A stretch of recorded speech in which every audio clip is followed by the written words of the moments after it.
Vamos a hacer lectura en el Salmo 146, versículo 1 y versículo 2. Dice la palabra del Señor, aleluya, alaba, oh alma mía, a Jehová. Alabaré a Jehová en mi vida, cantaré salmos a mi Dios mientras viva. Hermanos, la adoración es la respuesta de lo que nosotros debemos hacer por Dios. Esa es la adoración. Nosotros fuimos creados para adorar. La adoración a Dios y la palabra de Dios son centrales en nuestras vidas como cristianos. Alguien decía que nuestros textos, ellos tienen un tesoro oculto y que solamente pueden ser revelados o mostrados por medio de la oración. Hay momentos donde el pasaje no te revela lo que él oculta. ¿Por qué? Porque el pasaje desea de que nosotros vayamos a oración para que él comience a mostrar el tesoro que contiene. El Dios de la Biblia, ese Dios de la iglesia, es un Dios bueno y que hace todas las cosas a favor de sus criaturas. No solamente un grupo de criaturas que hoy nos reunimos acá, sino incluso aquellas que no se reúnen para adorar a Dios. Nuestro gran Dios los beneficia también a ellos. Nuestro Señor debe ser alabado. Nosotros fuimos creados para esto. Pero nosotros solamente llegaremos a adorar a Dios de manera correcta cuando tengamos un conocimiento correcto acerca de Él. Nuestro Señor ha establecido y ha limitado la forma en que Él debe ser adorado. Nosotros no podemos adorar a Dios conforme a nuestra imaginación o conforme a nuestro deseo. Él lo ha estipulado de la manera en que debe ser adorado y la criatura debe arraigarse a esto. Pero también hay algo interesante cuando nosotros conocemos a nuestro Dios. Y es que cuando conocemos a Dios, llegamos también a conocernos a nosotros mismos. Jonathan Edwards dijo lo siguiente: cuando veo dentro de mi corazón, percibo su infinita maldad. Creo que es como un abismo más profundo que el infierno. Cuando oro, peco. Cuando predico, peco. Tengo que arrepentirme de mi arrepentimiento y mis lágrimas necesitan lavarse en la sangre de Cristo. Fin de la cita. El autor del Salmo 146 nos muestra lo consciente que es él acerca de su condición y la necesidad que tiene de alabar a su Creador. Y es por esto que yo he titulado el sermón de hoy, Una alabanza personal. Este es el primer salmo de una serie de salmos de aleluya o de alabanza a Dios. El primer salmo, como ya lo dice el título del sermón, es una alabanza personal. Se trata de un individuo que alaba a su Señor porque es consciente acerca de su condición.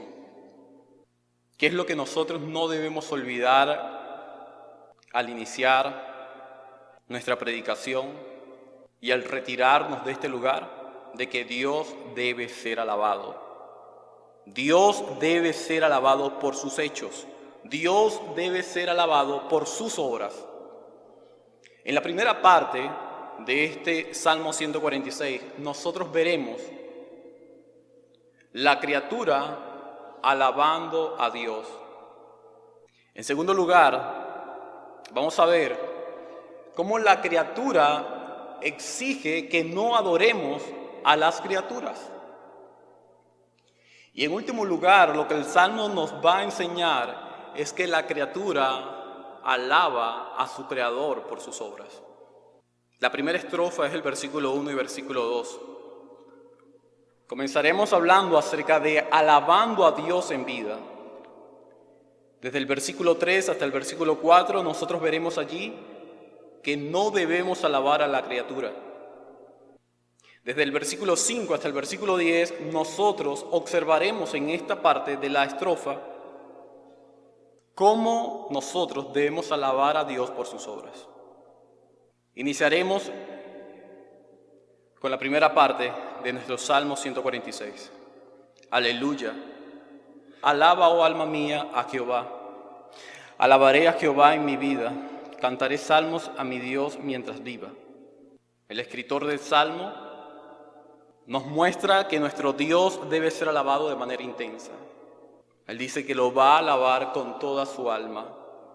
Lo va a alabar en vida y mientras viva, Él va a alabar a su Dios.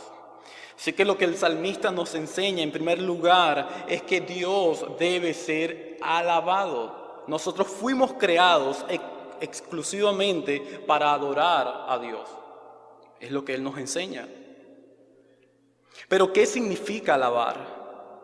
Alabar significa adorar, significa honrar a un ser supremo, a un ser que está por encima de nosotros. Eso es lo que significa adorar. Y la manera de adorar es teniendo una vida de obediencia hacia ese gran Dios. Hoy día, la adoración se centra en la criatura y no en el Creador. Y eso es lo que está mal en nuestros tiempos. El enfoque no está dirigido hacia arriba, sino está dirigido hacia nosotros. Nuestra lucha diaria es una lucha contra nuestro corazón. Nuestra lucha es una lucha contra nuestro orgullo. Es una lucha contra nuestro ego. Esa es nuestra lucha. Y nosotros necesitamos hoy día comenzar a derribar nuestro corazón. Nosotros necesitamos comenzar a destruir aquello que desea adoración. Eso es lo que nosotros necesitamos hoy. Incluso aquellas cosas aceptables, nosotros debemos comenzar a derribarlas, a quitarlas para adorar a Dios. ¿No te has preguntado por qué en la mañana lo primero que haces es tomar tu teléfono? En vez de tomar tu Biblia, leer un pasaje y orar a tu Dios. ¿No te preguntas por qué en la mañana lo primero que haces es tomar tu tabla? Es por eso. El teléfono no es un pecado, ni la tabla es un pecado. Son cosas buenas y aceptables dentro de nuestra sociedad. Pero esto bueno se puede convertir a veces en un ídolo que debe ser derribado por nosotros porque le quita el centro a nuestro Dios. Y es lo que el salmista expresa. Señor, te voy a alabar con toda mi alma. Vamos a ver los pasos de una adoración personal. En base a las palabras que el salmista nos deja a nosotros en estos dos versículos. El primer paso para una adoración personal es el alma. El primer paso de una adoración personal es alabar a Dios con tu alma. Cuando hablamos acerca de alabar a tu Dios con tu alma, oh alma mía, alaba a Jehová, se refiere a la profundidad, se refiere a la intensidad personal que tú debes tener para con tu Dios. Así que cuando duermes, debes adorar a Dios. Cuando te levantas en la mañana y que aún no te hincas a orar, lo primero que debe pasar por tu pensamiento es adorar a Dios. Cuando te levantas, debes hacer esto. Alaba a tu Dios con toda la intensidad de tu alma. El segundo paso que el salmista nos enseña a nosotros al iniciar el versículo 2 es con nuestra vida. No solamente debemos alabar a Dios con nuestra alma. En otras palabras, estar dispuesto a entregarte de manera continua a tu Dios para que Él reciba su adoración. Así que cuando hablamos acerca de nuestra vida, estamos hablando acerca de nuestra santificación progresiva personal. Adorar a Dios de manera personal lleva alma, pero también lleva vida.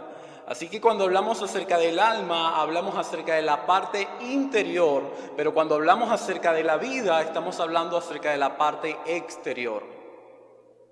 No solamente debes tener un corazón dispuesto para alabar a tu Señor, sino también una vida consagrada para adorar a tu Dios. Tú no puedes estar satisfecho simplemente con 2 cultos a la semana para adorar a Dios y el resto de los días y el resto de las horas, ¿qué haces? Cuando concluya este sermón, ¿qué vas a hacer tú? ¿Continuarás alabando a tu Dios en vida? El salmista lo hace. La tercera y última parte acerca de pasos para adorar de manera personal a nuestro Dios es hasta la muerte. Dice, cantaré salmos a mi Dios mientras viva, hasta la muerte, una entrega completa en lo personal. Y esto mismo, hermanos, es lo que nosotros encontramos en la persona de Jesús. Esto lo encontramos desde su encarnación. Nada más el hecho de haberse encarnado ya es una demostración de adoración personal a su Padre. Jesús como persona nos enseñó a nosotros a adorar a Dios no solamente con su alma, sino también con su vida, al mostrar en su encarnación toda la disposición que tuvo para enseñar la palabra de Dios, para mostrar a los hombres su condición, para sanar a los enfermos, para dar vida a los muertos,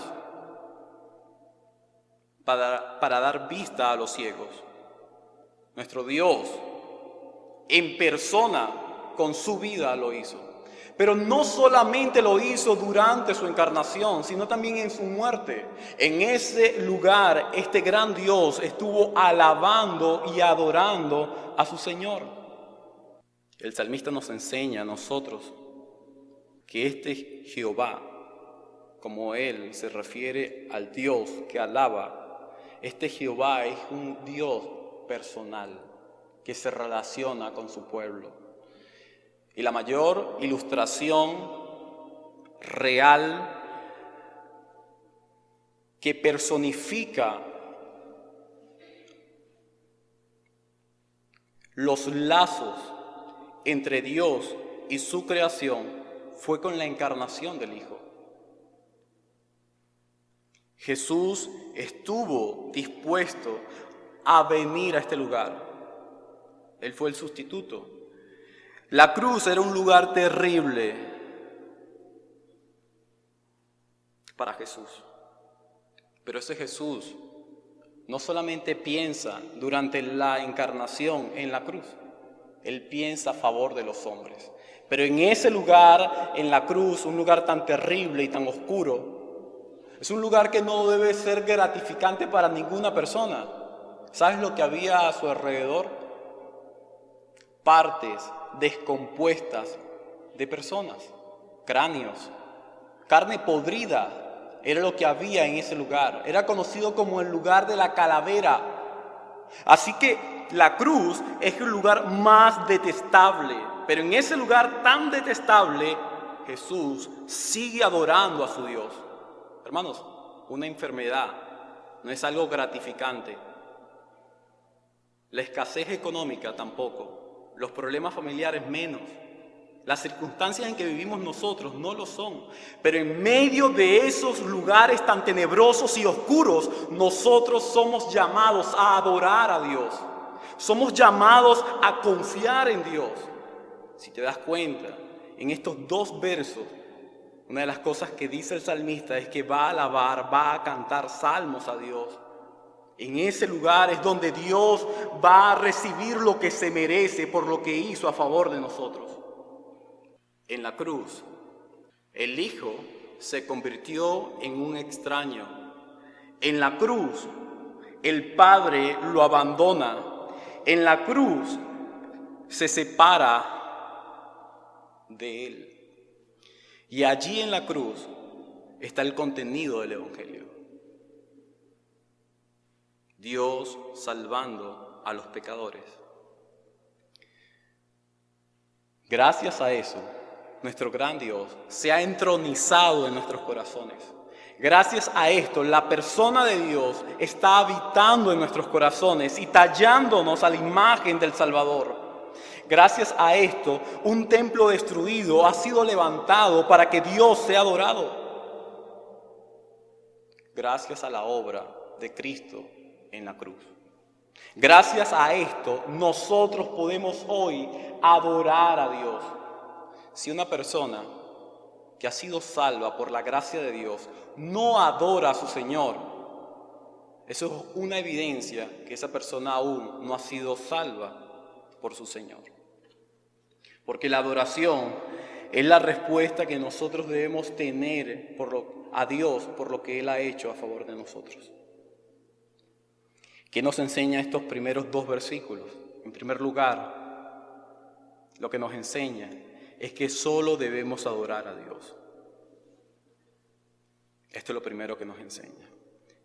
La intensidad en que nosotros debemos adorar a Dios. Lo segundo va formulada en una pregunta. ¿Cuál es el enfoque de tu adoración? Si eres consciente de que solo Dios debe ser adorado, ¿cuál es el enfoque de tu adoración hoy día? Hermanos, nosotros no podemos vivir como otras personas viven. Nosotros no somos llamados a vivir de esa manera, pero muy fácilmente somos arrastrados por lo que otros están mostrando y enseñando. ¿Cuál es el enfoque de tu adoración? ¿Es tu corazón o es tu Salvador? Vamos a pasar a la segunda estrofa. El salmista nos enseña, nos dice lo siguiente: no confíes en los príncipes, ni en hijo de hombre, porque no hay en él salvación. Pues sale su aliento y vuelve a la tierra. En ese mismo día perecen sus pensamientos. Él nos enseña cuán variable es el hombre. El hombre cambia de manera rápida. El hombre hoy puede sonreír al llegar al culto, pero el hombre hoy, al terminar el sermón, puede salir de este lugar sin esa sonrisa. Nosotros somos muy cambiantes. El profeta Jeremías dijo: maldito el varón que confía en el hombre, pero bendito el varón que confía en Jehová. El profeta Miqueas nos enseña a nosotros que no puedes confiar ni en tu amigo, ni en príncipe, ni en la mujer que duerme a tu lado. Y Jesús utiliza el versículo 6 de ese capítulo para enseñar acerca de la gran comisión también. Nosotros seremos aborrecidos incluso por los de nuestra propia casa. Pero el profeta Miqueas nos enseña: yo he confiado en Jehová. Él ilustra al iniciar el capítulo, él ilustra como un lugar donde debería hallar frutos, pero que no lo hay. La maldad se ha apoderado de toda nuestra sociedad. Y lo que el salmista, el autor del Salmo 146 nos enseña es que no podremos hallar absolutamente nada bueno en los hombres. Cuando nosotros buscamos una respuesta en el hombre, nosotros colocamos la confianza en la criatura. Él dice: no confíes. No confíes. Y te lo repite 2 veces. Y luego te explica el por qué no debes confiar en el hombre. Así que confiar, hermanos, en la criatura es tan inestable como confiar en nuestro corazón. Eso es lo que él está diciendo acá. Pero lo primero que nos enseña es no confiar en los poderosos, en los que tienen autoridad entre nosotros.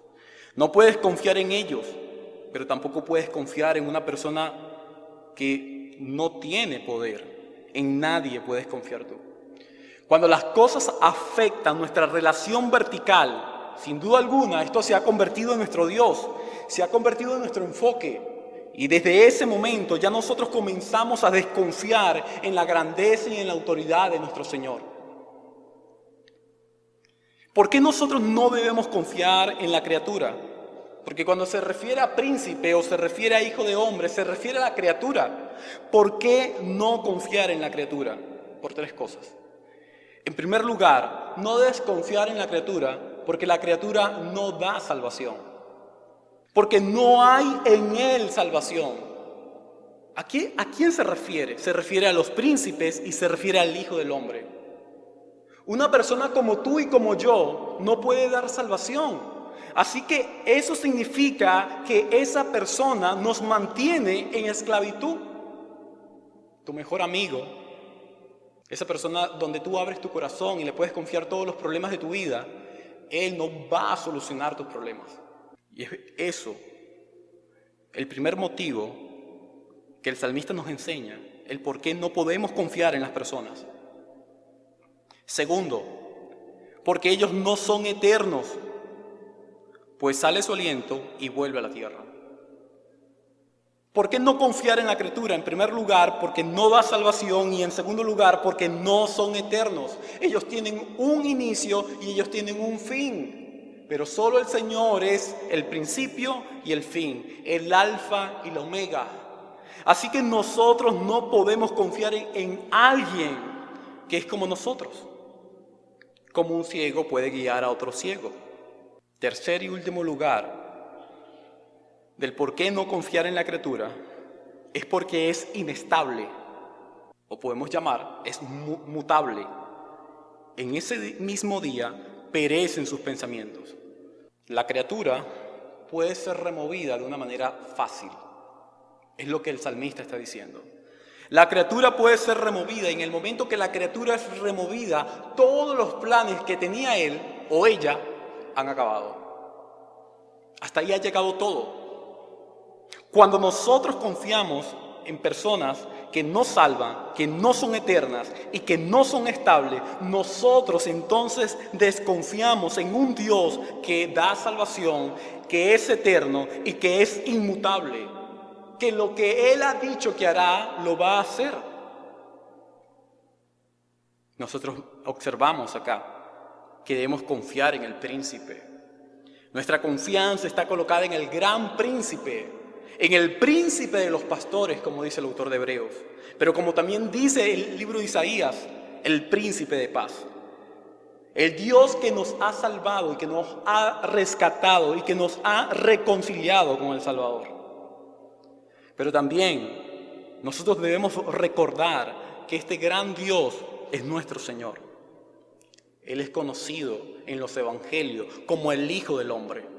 Él es conocido en el Antiguo Testamento como el Hijo del Hombre, el único estable, el único eterno, el único que puede solventar nuestras luchas y nuestras necesidades espirituales. Hablamos de un Dios entonces que es conocido en el Nuevo Testamento como Jesús, como el Salvador. Él tiene salvación. Consigues en el libro de Apocalipsis que dice: la salvación es del Señor. Así que consigues a una persona, a un Dios hecho carne, que es la salvación de los hombres o de sus criaturas. Conseguimos a un Dios que ha dado aliento a sus criaturas para que vivan, pero que a Él nadie le ha dado vida para que exista, porque siempre ha existido. Los decretos de Dios son concebidos en la eternidad, en una eternidad pasada, y estos decretos jamás van a cambiar. Los planes de Él siguen siendo los mismos que planeó en la eternidad pasada. Sus planes para nosotros siguen siendo los mismos, nada ha cambiado. Lo que Él ha diseñado, su carácter, todo lo que Él ha planificado, todo esto va conforme a su voluntad. La Biblia habla acerca de la historia, acerca de una historia que ha ido de manera progresiva cumpliéndose en un mundo caído como el nuestro para mostrar la grandeza de nuestro gran Dios. Eso es lo que habla cada uno de estos hombres, cada uno de estos profetas. Salmos 33:1 nos dice que los justos se alegran de Jehová. Isaías 14, 24, 27 dice que se hará en este mundo lo que Dios ha determinado hacer, porque Él ha querido hacerlo. Así que nos enseña el salmista en estos dos versículos que todos nosotros somos inestables. El ser humano es una persona inestable. ¿Por qué inestable? Por su pecado y por su condición. Cuando nosotros entendemos la antropología, cuando nosotros conocemos acerca del conocimiento del hombre, acerca del estudio, acerca de la persona del hombre, de su humanidad, nosotros podemos comprender de que él es un ser caído. Y eso es lo que vamos a ver en la segunda parte al iniciar la tercera y última estrofa.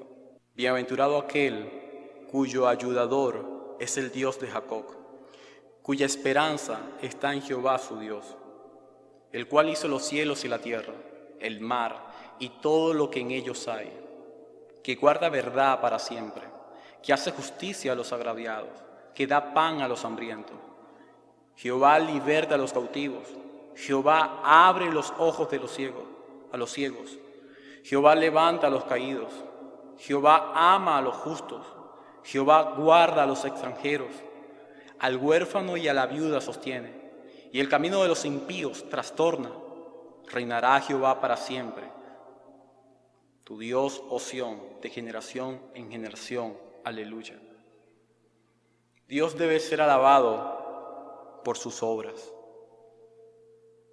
Y es lo que hace el salmista.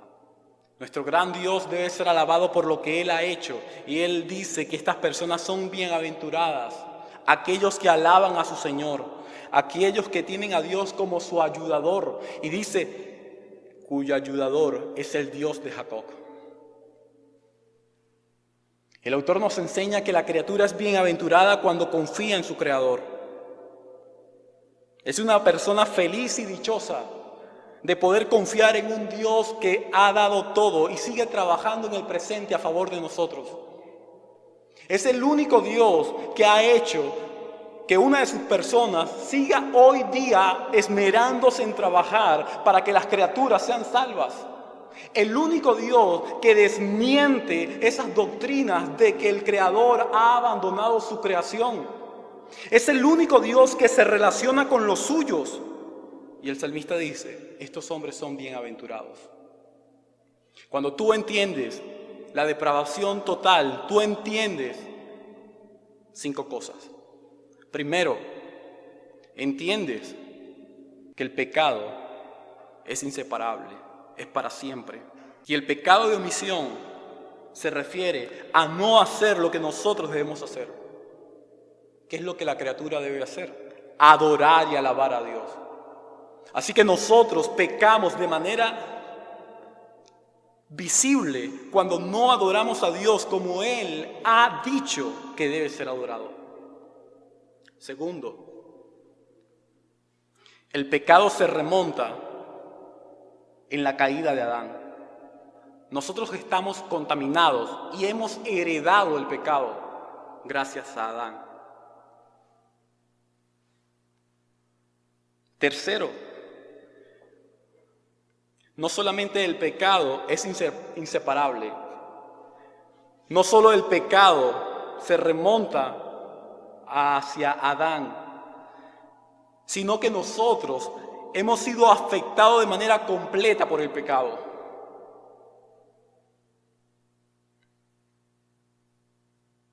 Pero también el pecado se ha arraigado en nuestra naturaleza. Él no nos deja a nosotros ser independientes de Él. Nosotros somos esclavos del pecado. Martín Lutero utilizaba o dijo lo siguiente. Él dijo que el pecado es como la barba de nuestras caras. Tú llegas, te rasuras, pero al día siguiente comienza a salir los vellos en tu rostro. El pecado es así. Lo destruyes por un momento, pero al día siguiente comienza a salir. Es algo constante que nosotros debemos hacer para destruir esto que posa en nosotros. Y por último, el pecado es la muerte. El pecado trae muerte eterna. Un hombre que no conoce a Dios no es un hombre bienaventurado porque no puede adorar a su Señor. Para adorar a Dios, primero debes saber quién eres tú, quiénes somos nosotros.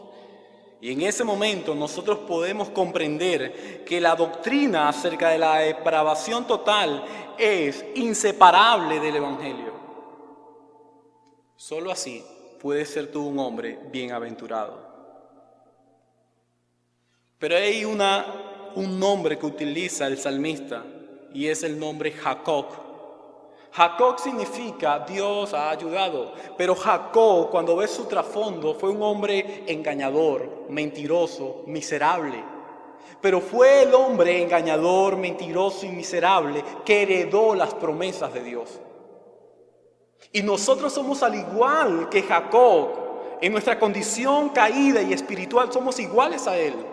Somos personas que engañamos, somos personas mentirosas, somos personas miserables.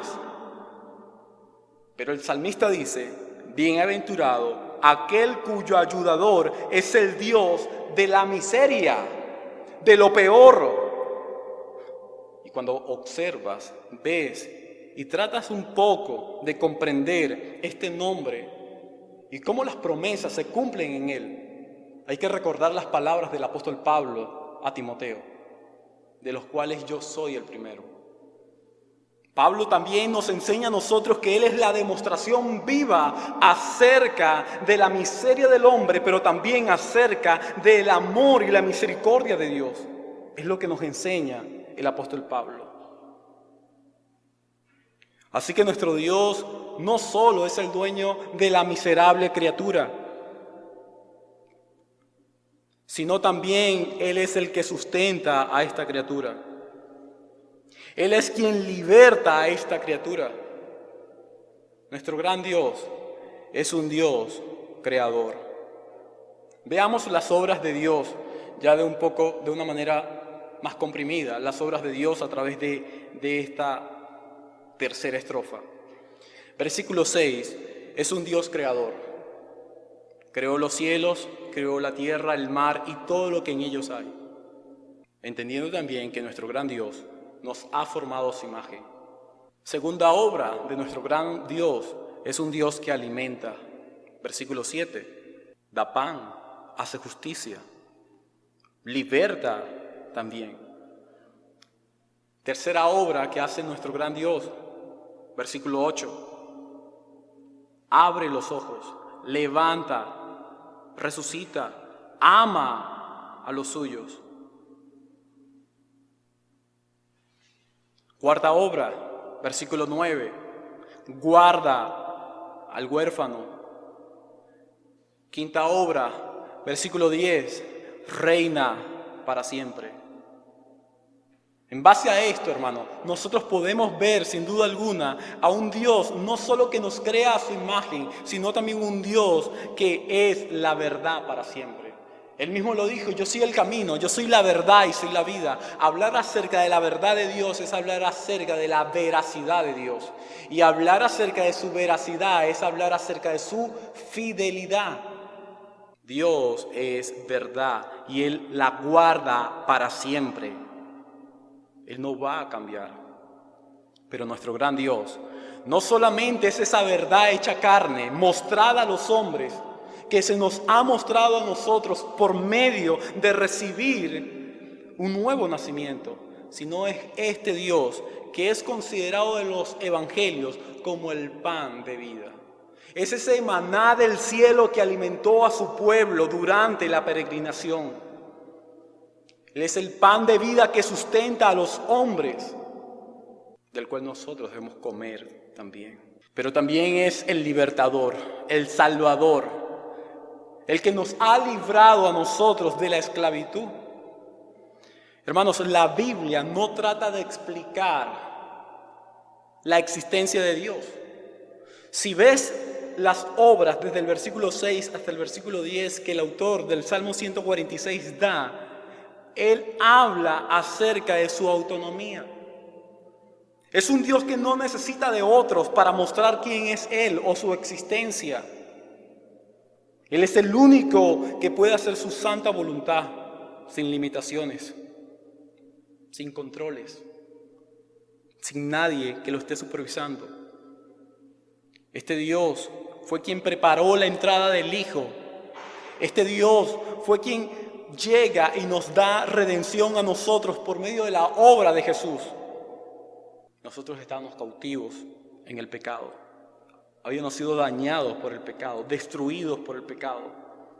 Pero lo interesante es que gracias a las malas noticias del pecado, gracias a la necesidad que tenían los hombres y que siguen teniendo los hombres, gracias a que existen hombres hambrientos, gracias a que existen hombres maltratados, gracias a que existen hombres cautivos, ciegos, caídos, injustos, gracias a esto, el Evangelio es la mejor noticia. Si esto no existe, no hay necesidad del Evangelio. Pero gracias a la deformación espiritual de la criatura, el Evangelio es la mejor noticia para ellos y para cada uno de nosotros. Y es por esto que nuestro gran Dios debe ser alabado. Este gran Dios es el Dios que es la verdad encarnada, el pan de vida, la provisión de sus criaturas. Es el libertador que nos salva del pecado. Él es el Espíritu que nos convence a nosotros de pecado para aplicar la verdad de Dios en nuestros corazones. Este Dios es quien nos ha llamado a nosotros de tierras lejanas y hoy nosotros somos parte del cuerpo de Cristo. Este Dios es quien nos ha tomado cuando estamos huérfanos. Este Dios es el que sostiene a la viuda. Este Dios es el que destruye a los impíos. Y es interesante que el autor de Salmo no habla tanto acerca del destino final de los impíos, pero no deja de mencionarlo. Es decir, una persona que no ha sido comprada, alcanzada por este Dios, es una persona que será trastornada por este Dios. Es una persona que será destruida por este Dios. Hermanos, el hombre, nosotros, merecemos el infierno. Jesús merece el cielo. Pero este Jesús se encarna por nosotros para desviar nuestro camino al cielo. Pero es triste que hoy día los hombres siguen tratando de alcanzar a Cristo por sus propios medios. Y esto los llevará al infierno. Y es allí donde vemos que nuestro Señor, nuestro Salvador, el Dios que merece adoración, ese Dios personal va a trastornar la vida y el camino de los impíos. Pero también nos enseña este salmo que no solamente este es un Dios que salva, un comandante, un Dios que tiene el control de todos los ejércitos celestiales, un Dios a favor de sus criaturas, sino que nos enseña en el verso 10 que es un Dios que reina. Así que nos habla acerca de un reino que jamás será conquistado, un reino que jamás será alcanzado, un reino que jamás será destruido, un reino que jamás será destronado. Es un reino que solo le pertenece a Jehová y dice para siempre. Estamos hablando, hermanos, acerca de un reino estable.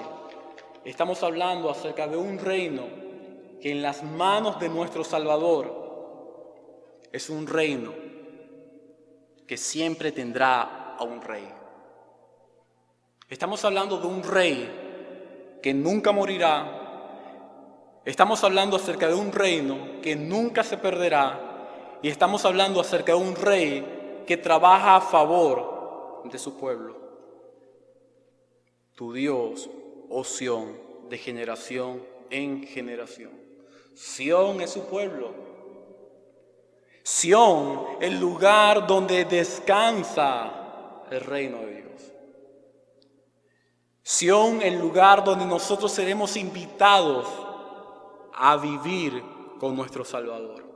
Ese es Sión, el lugar más deseado por los que han sido alcanzados por el Creador. Y es por esto que nosotros debemos alabar a nuestro Señor. ¿Qué nos enseña esta tercera y última estrofa? La clase de persona que somos. Eso es lo primero que nos enseña. La clase de persona que somos. Hay dos cosas. O eres una persona infeliz o eres una persona feliz. ¿Qué clase de persona eres tú? ¿Eres una criatura miserable alcanzada por el Creador? ¿Qué clase de persona eres tú? Eso solo lo sabrás tú. Lo segundo que nos enseña esta tercera y última estrofa es que nunca debemos olvidar sus obras. Cuando más te estropee los problemas en este mundo, tú más debes recordar las obras de Dios. Y es lo que hace Él. ¿Cómo no he de alabarte, Señor? ¿Cómo no he de exaltarte si tú eres el creador de los cielos?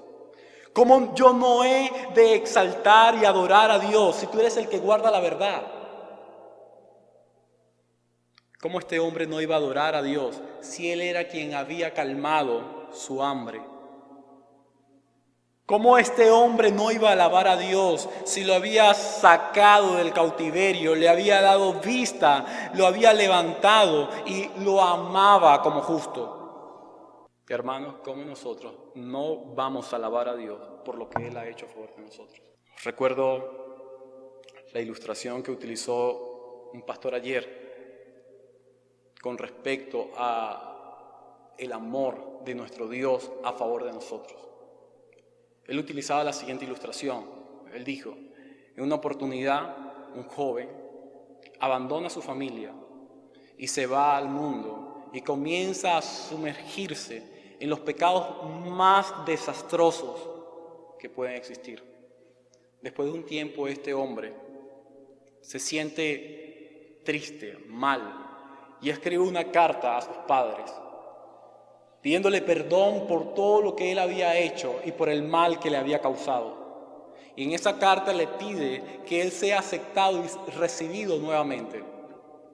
Luego de expresar todo lo que él deseaba expresar a sus padres, le escribe: mañana voy a pasar en el tren cerca de casa, y si en la casa hay una gran tela blanca, yo sé que ustedes me han perdonado y yo voy a saltar del tren y voy a volver a casa. Llegó el día siguiente y este hombre, su corazón latía fuerte y cada vez más fuerte cuando el tren se acercaba a su hogar. Cuando está llegando el tren cerca de casa, él comienza a ver algo que no se había imaginado nunca, ni siquiera cuando escribía su carta. Y es que su familia había no solo colocado una gran tela en su casa, sino en cada árbol y en cada una de las casas cercanas a las vías del tren. Y en medio de toda esa tela blanca decía: bienvenido, hijo. Y justo cuando el hijo ve esto, se lanza del tren y es recibido por sus padres como lo que él no se imaginaba que sería. Hermanos, nuestro gran Dios siempre va a estar a favor de los suyos, pero nosotros debemos reconocer nuestra condición caída, nuestro pecado, debemos reconocer nuestra situación para poder ir postrado ante nuestro Dios y recibir el perdón. No podrás adorar a Dios. Tú no podrás adorar a Dios si no has recibido el perdón del Creador. Para concluir, no permitamos que Satanás sea el centro de nuestra adoración. Esto es muy fácil. Cuando nuestro corazón se levanta para recibir adoración, Satanás está recibiendo adoración. Hermanos, amemos, obedezcamos, adoremos, exaltemos a nuestro Dios. Es lo que nuestro Salmo nos enseña.